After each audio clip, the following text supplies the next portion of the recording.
Hey everyone, thanks for joining. Today I'm speaking with Colin Wright. Colin is an evolutionary biologist, and I just wanted to have him on today. Maybe we can talk a bit about COVID-19, but also Colin's gotten in a little bit of hot water every now and then on Twitter, so maybe we can talk about that. Hey Colin, thanks for coming on. Thank you for having me. So yeah, I mentioned you're an evolutionary biologist, and I started following some of your stuff or seeing it because people we both follow were tweeting it out around some of the trans issues. Like first, most of the stuff I noticed you were talking about insects, which was kind of cool. Yeah. But then That was my day job, doing insect research. yeah. So then, like I said, then you were starting to focus a bit on the trans. But I mean, if you want to go from like how you started talking about like why you went from talking about insects to like wanting to focus. I don't want to say wanting to focus, or maybe needing to have to focus on that. Yeah, it's probably an interesting thing for an insect biologist to be doing, I can imagine, at least from the outside. But it really took place, so I guess let me backspace a little bit. So before I went into the sciences, I was pretty active online in like the new atheist community, and I was outspoken against the attacks from science that were coming from the religious right at the time, the young earth creationists and intelligent design people.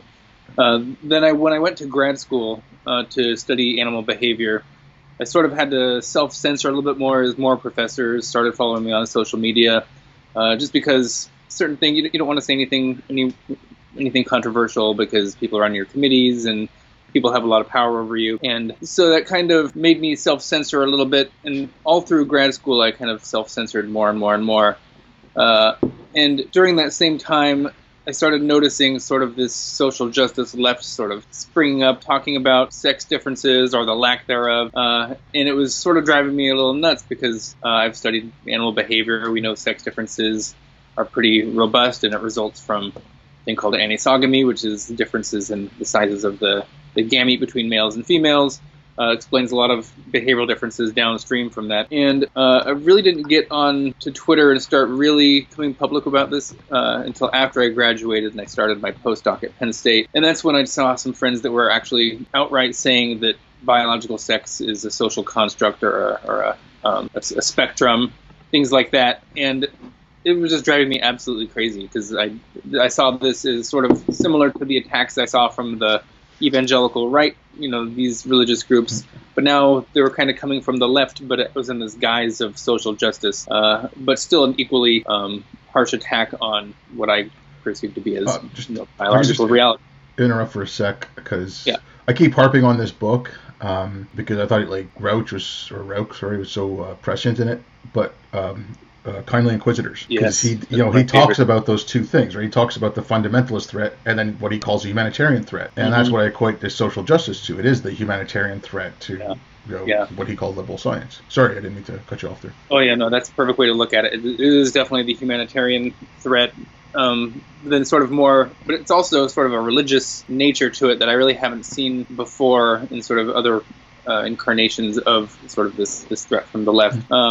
And so basically I was sort of really stressed out because I wanted to speak about these issues that I thought were important because I saw what it was doing to female sports, and gender ideology is sort of couched in that whole side of the political aisle, and how that was affecting, in my view, how children are thinking about themselves and the rise in trans identities and how this might be harmful to children to some degree. So I just saw all these places in society where I saw that sex denialism was actually affecting real people in very harmful ways.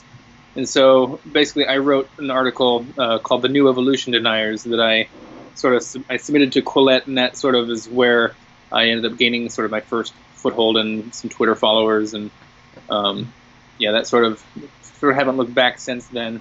And I've sort of focused less and less on insect biology and focused more on this because I just think it's more important. It's kind of what occupies a lot of my thinking nowadays. Yeah, I mean, okay, a lot of that stuff that you said, like I said, again, the Rauch thing, the humanitarian threat, but this was not something that I ever thought, the creationist stuff, it rears its head every so often and you got to deal with it. I remember the first PC stuff at the late 80s.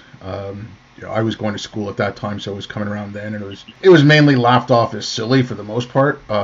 Maybe we shouldn't have, I don't know, but yeah, it's coming around again, and it's like the creationists and the intelligent design or whatever, that's not coming from the academy. That's coming from the outside.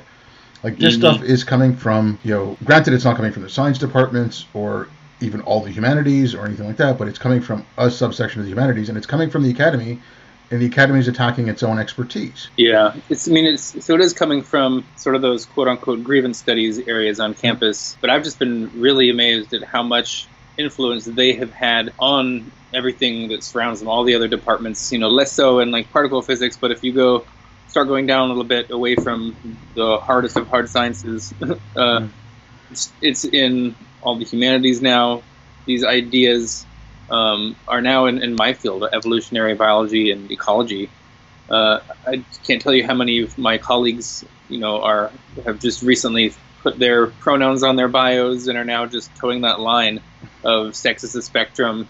It's a social construct type narratives, and this just blows my mind away because I'm talking to biologists who are, some of them even studying sex differences, and I'll tell them about what biological sex is, how it has to do with primary sex characteristics, and they'll just say, oh no, that's not how we think about sex now. They want to add secondary characteristics like breasts, or just the way people's bodies are virilized from testosterone, which are related to your sex but are not definitional of sex itself. And you just can't get them off this wall. They just insist that there's this new way of looking at sex, but it's just carving out this new definition for humans that makes no sense because it's the current definitions we have of biological sex are generalizable to all sexually reproducing animals on the planet that that have male and female, and they're just trying to carve out this little exception for humans, and it's clearly just ideologically motivated. And it's just blowing my mind at how many of my colleagues and good scientists are now just sort of going along with this narrative. Okay, now you'd mentioned on Twitter, and then like you also just recently spoke with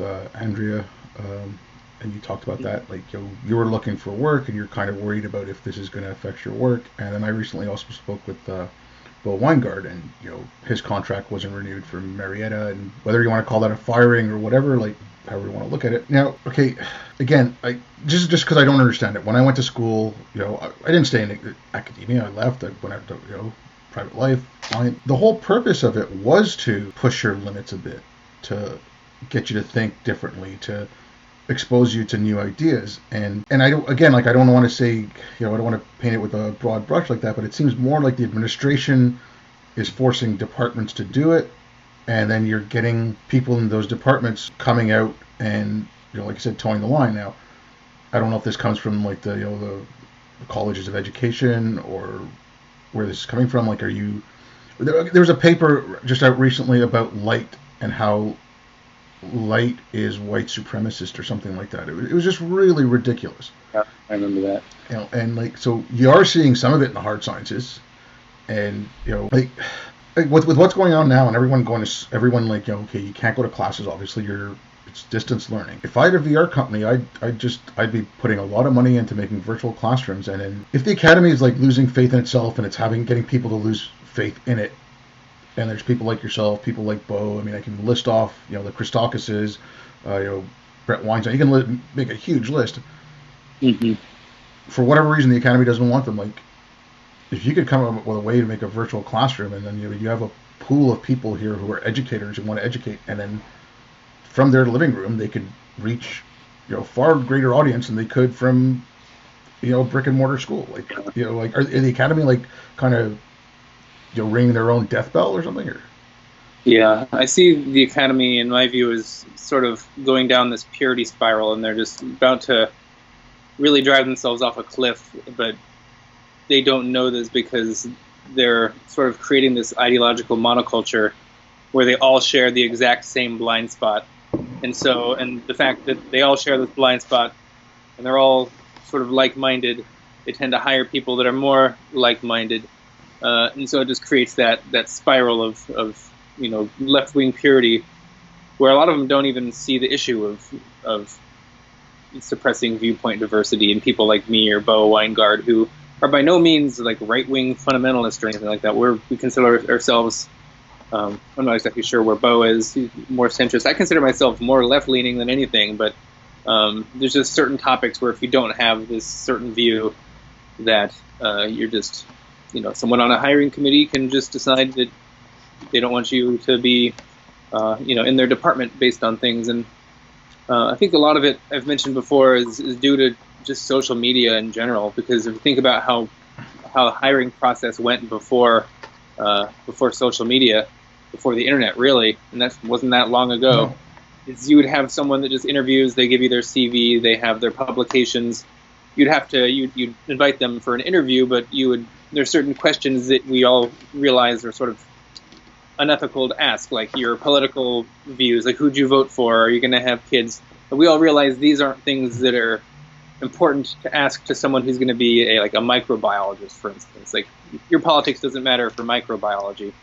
But now we're in a situation where, even though we all agree that those questions are still unethical to ask during an interview, it's just common knowledge that people on hiring committees will just get that information as much as they can just by checking your social media and scouring the internet and doing all these sort of background checks on you to find out who you are, what you believe in.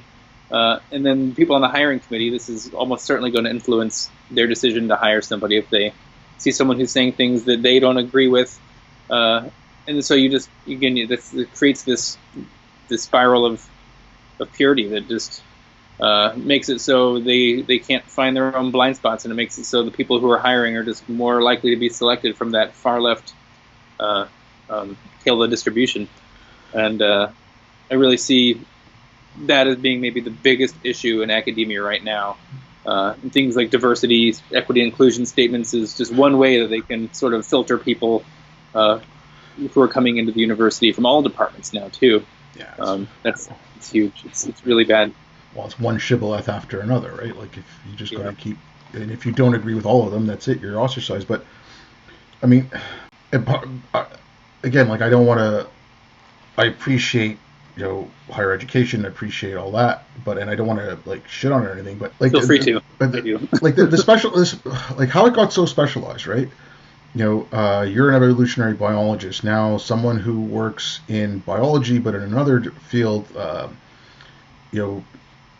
let's say they do plant evolution, right?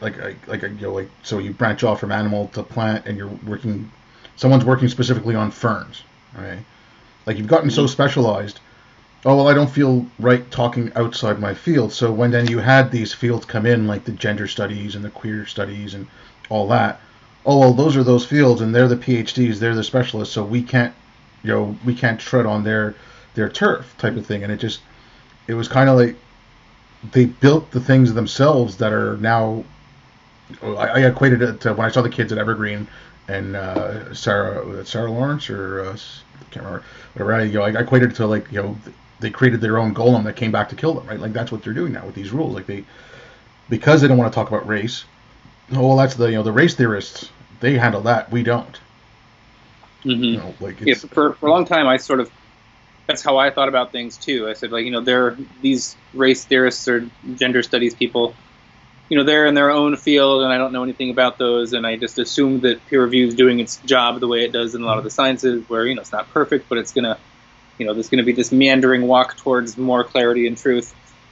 And then just as soon as you just dig into these things a little bit more, you do realize how disconnected from reality they are. But you still get a lot of the scientists who are just willing to defer to them. I don't know exactly why. Maybe just because it's sort of a steep learning curve to learning all the jargon that these different fields use, and they'd much rather just think that they're doing everything right, and it's just easier to not rock the boat by pushing back against these things. But I've just implored so many of my colleagues to just listen to what they're saying. And you're a scientist, you can analyze arguments, we should be able to make logical connections between things. Like, do these things make sense to you? Are you seeing how they're using this word in two different ways? Are you seeing how the consequences these things are having? Like, these aren't things that you need a PhD in gender studies to understand. Like, these are, No, but I mean, like, when you mentioned jargon there, like, they have jargonized a lot of words, and I don't even know if that gets to. I hate doing that, but like racism. Racism used to mean something specific. Now, if you look at it through the race theorists, it means something else. And they came up with that jargon for racism. Now they expect everyone else to follow that. And it's, anti-racism even. Like if you look at their definition of anti-racism, and again when you mention the religious thing, it is that like it is a perpetual fight. It reminds me of the Calvinist idea of total depravity. I don't know if you know anything about it. And so it's exactly that. It's yeah. At least in religion, a lot of them there's some sort of salvation and forgiveness, but in a lot of these social justice ideologies, as soon as you start forgiving, that's when the pain gets even harder, because now it's just apologizing for something is just chum in the water for them. Now they realize that you admitted you've done something wrong, and now they'll just start swarming. Yeah. That's what I said too. Like again, I don't want to compare them to ISIS, and no, I'm not saying they're worse than ISIS, but ISIS at least offers you 72 virgins in heaven.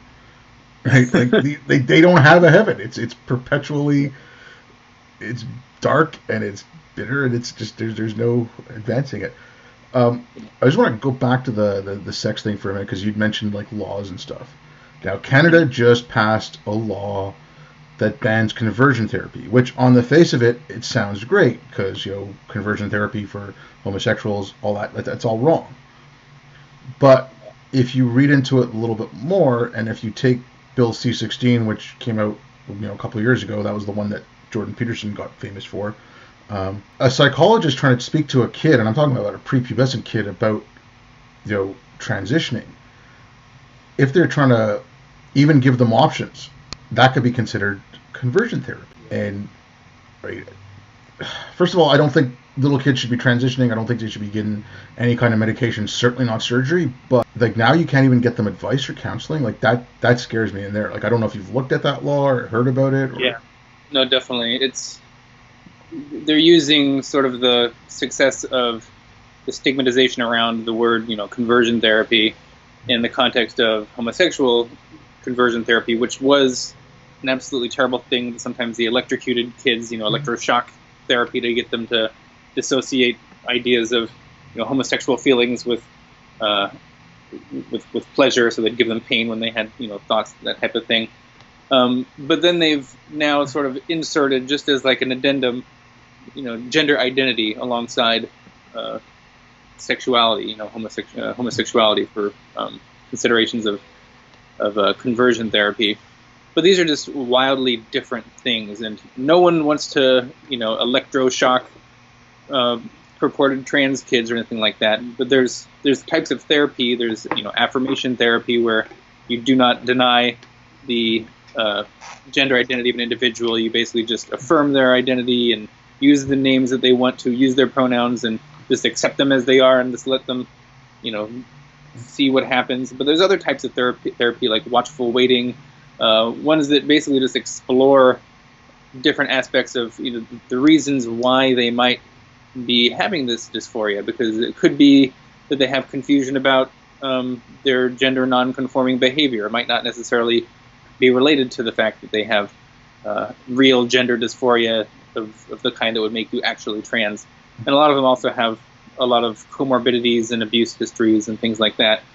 But if you look at the trajectory of being gay versus being gender dysphoric or being trans, they're so different, because if you are a child who is being put down this pathway to being trans, that pathway consists of puberty blockers, cross-sex hormones, irreversible surgeries, and this is something that should be avoided if possible. So if you're not actually trans, and we know that about 85% of children end up desisting and growing up to be just natural homosexual adults, being happy with their bodies and no longer have dysphoria, you can see how, in a way, this is sort of conversion therapy in a new way, where kids that would have otherwise grown up to be homosexual adults are now being affirmed in their gender identity and being turned into trans adults.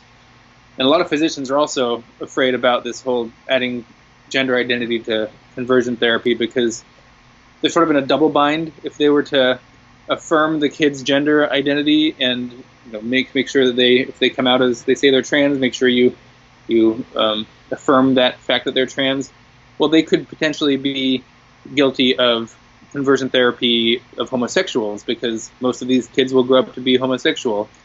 But if they fail to do that, then they could be they could be hit for being for conversion therapy against trans individuals by making them turn out to be gay. So it's basically, heads I win, tails you lose. There's no good thing for a physician to do, because each tactic, each way they go to explore someone's identity could be conversion therapy in a different way. Yeah, and also, okay, some of this stuff too, like, up until about the early 2000s, I don't want to give an exact date because I'm not 100% sure, but it was like, okay, if your little boy wants to play with dolls, let him play with dolls. If your little girl wants to play with trucks, let her play with trucks, right? And they can sort themselves out. So there was no specific, okay, these are boys' toys, these are girls' toys. I mean, I know the toy store still had them, but the general idea was you can let kids play with whatever they want, which I seem to think, okay, that's fine. And there were supposed to be no specific gender biased toys or whatever, right? But now they're specifically doing that. So, like, if a little boy plays with dolls, oh, well, he's showing this gender, so he must be a girl, so he must want to transition. And it's like, they, at one point, talking about how this is all fluid and it's non-binary, this and that, but then at the same point, they're creating these rigid roles that they wanted them to fall under. Now, I don't see what's wrong with if a little boy wants to play with dolls and he feels like wearing a dress, like 6 years old, let him. I don't care, 10 years old, let them, right? Yeah, that's the kind of boy you are. Who cares? As long as you could, tell them, okay, you might get teased at school, this and that, don't worry about it, do whatever you got to do. Like, you can support the kid. You don't have to give them blockers and tell them you're this or that. Just, you're whatever, you're Jonathan, and that's what you're doing, and, go fill your boots. So I thought that was always the progressive stance. That's the stance I've always held, is that we need to not pathologize gender non-conforming behavior, or, quote unquote, like sex atypical behavior. If you can have masculine girls and effeminate boys, and rather than holding people to these rigid regressive stereotypes that we associate with sex, we just need to expand the notion of what it means to be a little boy or a little girl or a man and a woman. Just because you happen to be more similar in your behaviors and your preferences and your mannerisms to the average female, and you happen to be a male, like, well, you're just an effeminate male. This has nothing to do with being trapped in the wrong body to any degree. But this is sort of the narrative you're now hearing, which is, I think, just extremely conservative view of gender roles that they're latching onto, and extremely harmful too, because you're telling people they're born in the wrong body, that leads to them often trying to alter that body to sort of fit with their the behaviors that they're displaying. It's just so mind-boggling to me that this is now what the quote-unquote progressive movement is championing, because it says anything but. It's just bowing down to the regressive conservative stereotypes that I thought we were all trying to reject and just live our lives normally. Apparently. Okay, but I mean, just sticking with Canada, because I was starting to work on a series of videos about not so much the gender stuff, because I haven't read enough gender studies and queer studies, but I've read a lot of intersectionality and critical race theory, so I was going to do that and compare some of the laws we're getting in Canada, because we've got now a Ministry of Diversity, Inclusion, and Youth, and their two mandates are to create a secretariat on anti-racism, specifically anti-black racism, and then to ensure that all policies from all government ministries are have a gender-based plus analysis, so basically intersectionality, and they're to ensure that all policies coming out with that. So that's a government position, not a university? No, that is the Ministry of Youth, Diversity, Inclusion, and Youth. It used to be the Ministry of Multiculturalism, but they changed it. And so Canada's got that. Oh, look, man, the States, Congress just passed something for you guys in the States like that too, so you can look into that. Fun.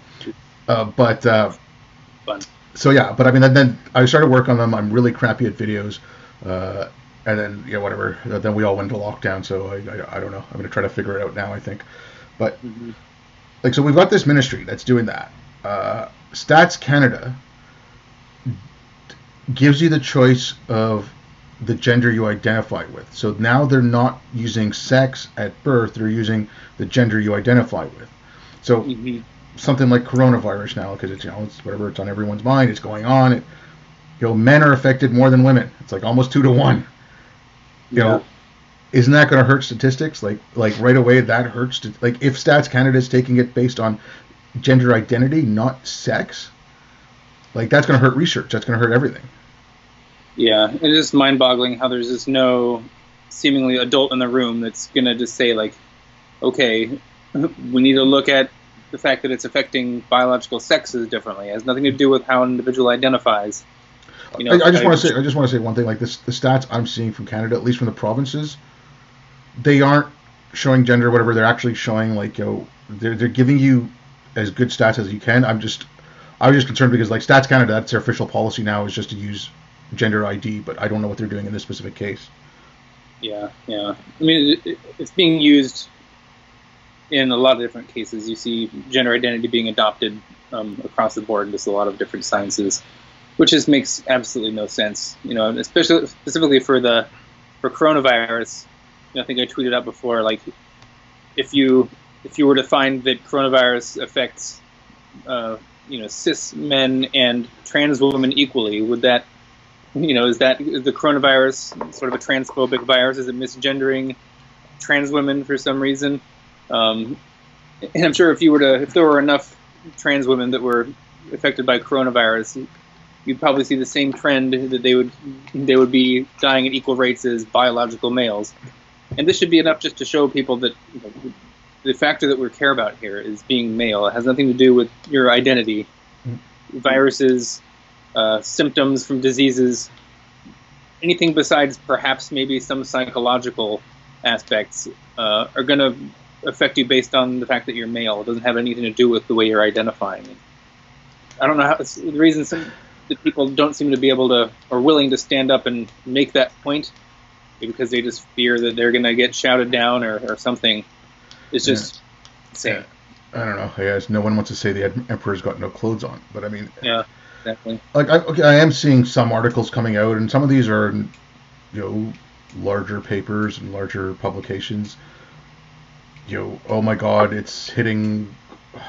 This wasn't a publication. This was actually Ocasio-Cortez. Oh my God, more and black, brown people are doing it. This is because of environmental racism and this and that. The Atlantic put something out that even though more men are getting affected by it, it's it's going to cause more hardship to women. Again, when you need expertise, when you need information that you can trust, people are losing trust in this stuff. People don't know who to turn to. They don't know where to go. And again, if you let's say, granted, this is not your field of expertise, but you've studied evolution, you study biology, you can read data, you can help maybe, and even just going through the raw data and stuff like that. Wouldn't you want as many experts as possible working on this? And they're shooting themselves in the foot. I don't know why they're doing this. The media and the academy right now are just, I'm at a loss for words why they're doing that. I have no idea. Yeah. The whole, what was the word you used that AOC did? The climate injustice or environmental racism? Yeah. Environmental racism.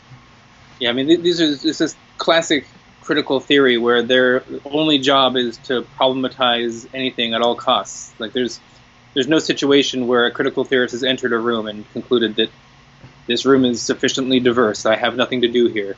That is just not what they're paid to do. They're paid to just problematize any state of affairs, no matter how diverse it might be in some way. They can always pick something out. There's always going to be some fly in the ointment that they'll try to insist is there and needs to be remedied. And once that's remedied, then two other things will pop up because you changed one variable and now everything else is problematic. It's sort of I don't know if you've ever read The Quest for Cosmic Justice by Thomas Sowell, but it's basically what they're doing is they have this version of justice, this sort of a cosmic, righteous justice, where they want to stamp out any injustice they see anywhere, but they're sort of blind to the fact that when you try to force reality to conform and stamp out injustice you see here, well, these things don't exist in a vacuum. You're going to have injustices pop up elsewhere. It's the effect of what you're doing here, and there's no state of affairs where you can actually, whack all the moles at the same time, and to make it so you have the perfect state of affairs that they're so trying to get to. Nothing's going to be perfect, but we can't sort of make, good the enemy, or perfect the enemy of the good in that sense, and that's sort of what they tend to be doing. Yeah, but also, I mean, if you read D'Angelo, and you can see this echoed in a few other books, that racism is a permanent part of the system. Like, and yeah, it's a permanent fight. So, like, if it's not going away, then, like, no matter what you do, you will spend your whole life struggling in it. I mean, I'm putting words in her mouth, but basically, if they say that, let's say for the last 100 years, not a single racist action had taken place in the United States. No one had said a bad word. Like, everyone got hired equitably. They would still say the system is racist because of its foundation. So, yeah, like, racism is a permanent thing. Or they would say it's just not overt anymore, but it's gone underground, and it's still it's still there. And it's a way that you can never pin it down. It's always going to be moving the goalpost no matter what. It's just a phantom goalpost at this point. And they have this sort of self-referential, it's sort of a logical loop that they have where, to deny racism is evidence of racism, and there's no way you can ever be shown to be innocent of anything. Because built into the theory is all these little trap doors that make it so that, like, all roads lead to, you're a racist. Yeah, I mean, if you look at, like, the environmental thing, like she was talking about redlining and stuff, right? If white families move out of a neighborhood because, families of color, whatever you want to say, move in, that's racism, it's white flight. If white families move in, that's gentrification, that's also racism. If you say, I don't date, group X, well, that's racism. I only date group X, well, that's racism, because now you're fetishizing. Like, you cannot win. There's no way you can win in this. Yeah, they got you either way you go. There's just no way to win. So, now, like, I mean, if you don't mind me asking, like, are you now, obviously not now, but is your job hunt going well, or are you still worried about that, or, like, do you have any idea what you're going to be doing, or? Yeah, so I actually just recently left academia here. So I had been having a lot of conversations with colleagues, and I've talked to some chairs of biology departments who reached out to me, and they told me that they would be very interested in hiring me on as faculty, but that they think their HR department would probably block my hiring at the last second because, I'd be seen as sort of a liability. And and a lot of colleagues saying that, your social media should be considered part of your application, and it's all going to affect your ability to be hired. So I was just sort of looking at this, realizing that the control over my career is sort of out of my hands in a way, because I don't plan on stop writing op-eds about, biological sex and things like that. And so I realized that if I were to just double down completely and do as good a science as I could possibly do, publish, 4 papers a year in good journals, it's still, I don't know if that would have translated into actual swaying the minds of hiring committees to hire me, just because I think I'd be probably evaluated based on my social media presence and the papers that I've written. So I've just decided that I need to sort of take control of my future back, because it could be the fact that I'll never get a job in academia. I mean, I applied to maybe over 100 jobs this last year, and I only had 3 phone interviews. Now, that could be because I'm a crappy scientist or something, but I think given my stage in my career, I have a pretty good amount of publications in good journals. I would have expected much more, at least interviews, than just 3 out of over 100. And I don't know if me publishing more papers is going to really increase that number very much from year to year. So I've decided I'm going to kind of go some other directions and maybe do some science editing and more journalistic type routes for my career. But right now I'm no longer in academia as of like a few days ago. So it's sort of a whole new a whole new thing. And again, like I just don't get it. They like the whole tenure track, right? Keep your head down. Don't say anything. Don't do anything that might get you in trouble until your job is secure. Then you don't have to worry about it. But it's like, okay, granted, like if someone wants to go in there and say, yeah, well, I'm going to be sterilizing people because of this or whatever, like they're actually doing something horrific, right? Like you don't want them to do that, or I'm sure there could be absolutely useless waste of time things as well. But if someone's taking a chance and they're risking it, okay, they're young, their career is young, they can afford to make a mistake because they can come back from it, right? Like they don't have a reputation to lose type of thing. Shouldn't, and especially if that forward thinking, even if what they're working on doesn't come up with something, but if something that they hit upon leads to something else, like that thinking should be encouraged. And as far as I can tell, the tenure position should be then so you can mentor younger professors who are then doing that kind of out of the box thinking. Like I don't know why the academy doesn't.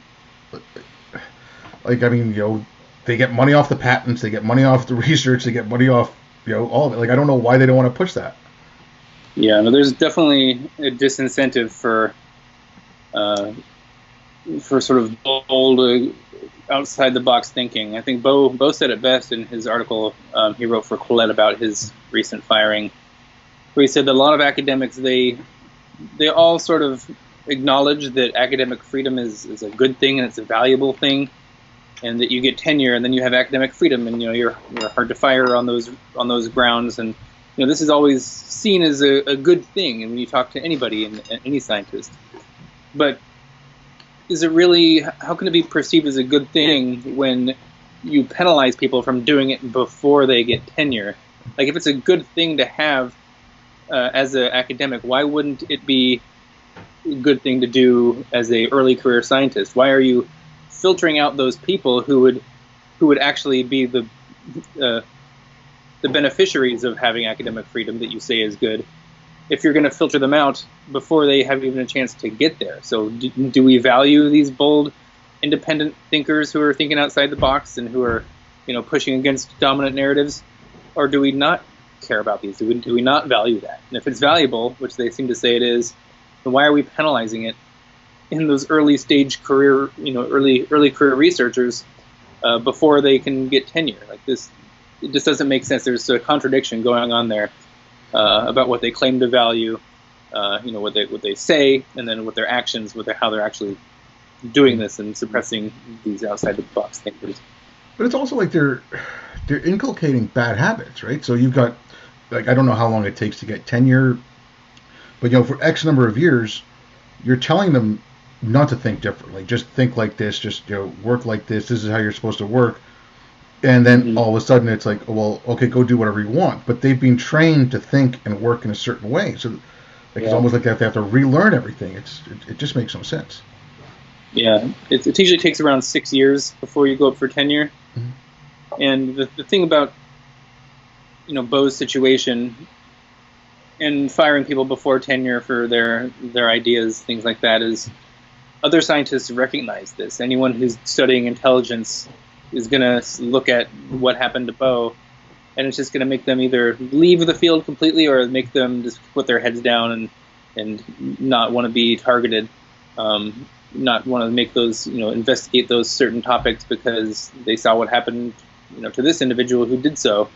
And so it just has this chilling effect on all the scientists who might want to start studying something or add a intelligence aspect to their research, and they're just not going to even go there. Or the ones who are going to go there are the ones that already have the orthodox views that people are going to be okay with, like the environmental people who think that all differences in IQ is purely environmental. There's nothing to say about genetics here, or at least group differences or anything. And so you get a biased narrative coming out of the academy of only one side of the debate is going to be getting jobs or feels comfortable speaking out about this certain issue, because all the individuals who might disagree have just been selected out or self-selected out in some cases too. Okay. So you get this biased narrative coming out. Yeah. on that topic, because I talked to Bo about this, because I mean it was one of the things that I think he got fired because of. So the whole IQ thing, right? Like, frankly, I heard about the bell curve when it first came out because I was in university then, but I didn't read it. I didn't, this book came out about IQ called The Bell Curve, and that's all I knew about it. I learned more about it recently when, he was on Sam Harris and he was at Middlebury there and all that. So, yeah, I'm like, all right, so I don't think it's particularly like I'm not a scientist or anything. I've always liked physics. If I was going to read it, that's been my thing, was reading physics. No. I'm like, all right, fine. Somebody's done this work on it. But if you ban people from studying it, the people who are going to be studying it are the bad actors, like those guys on YouTube now, the race realists or whatever. We can list off their names. I just don't really even want to bother. But so if you actually stop, legitimate good scientists from studying this and actually putting out decent information, you're leaving yourself open for disinformation. You're leaving yourself open for bad actors to put stuff out. Mm-hmm. And it's going to be twice as hard to come back and try to fix things. Like, I just don't, like, once the genie's out of the bottle, what's the point of trying to, like, stuff it back in? Like, it just, Yeah. It's really a shame because, in my opinion, like, there are people out there who are studying IQ differences and intelligence and all these things, and they're not very nuanced, and they have, maybe some of them might have sort of an agenda behind them that you kind of, it's not the best. I'm thinking of like the Stefan Molyneux out there, who I think are just pretty terrible people, using sort of this sort of science to bolster their very actually racist views. But then you get people like Bo. But I think Bo is probably maybe the most nuanced, careful thinker on that. And if someone like Bo is going to get get sacked for his measured, nuanced views and not an ounce of bigotry in there, then there's just no one can touch this field then, because I thought Bo was the most articulate person I've ever read on that subject, and there's no place for him there. Yeah, I mean, it's, I just don't get it, because is there merit in discussing it? Should it have been discussed in the first place? Whatever, but it's out there. Talk about it, but it's like, again, when you put out these things like, okay, there's this point difference between group X and group Y, but then if you actually look at, and if you take the time to look at it, and I understand not enough people take statistics and stuff, but if you look at that differentiation, there's a bigger variation within each individual group than there are between the two groups, right? Like, so when you give state that one little fact out, right? And and people don't know enough to look at the study, or don't go into it, or don't understand statistics enough to look at that variation. Like, again, like, I agree with you with Bo, about Bo. Like, he was one of the most reasonable people I've seen talking about this stuff. But it just, I don't know if we need to start teaching people math more often, or before you do that, like, have a little 2-minute segment on statistics before you start talking about these statistics. I don't know. Like, it's. Yeah, and everyone seems to be confusing group level claims with individual level claims, where you can make a claim about average differences between groups, but then you can't use that population level claim to then make a claim about an individual, saying, oh, you're an individual from that group, therefore you must be less or more intelligent, or whatever the metric may be. So you can't use the higher level statistic to apply to an individual, because it's a distribution. People just need to look at the overlapping bell curves, I guess, to point out that there's a lot of variation, and just because you're from this group doesn't mean you can't be far on the tail end of the spectrum over here, and be more or less whatever the factor is than most or all individuals over here. So it's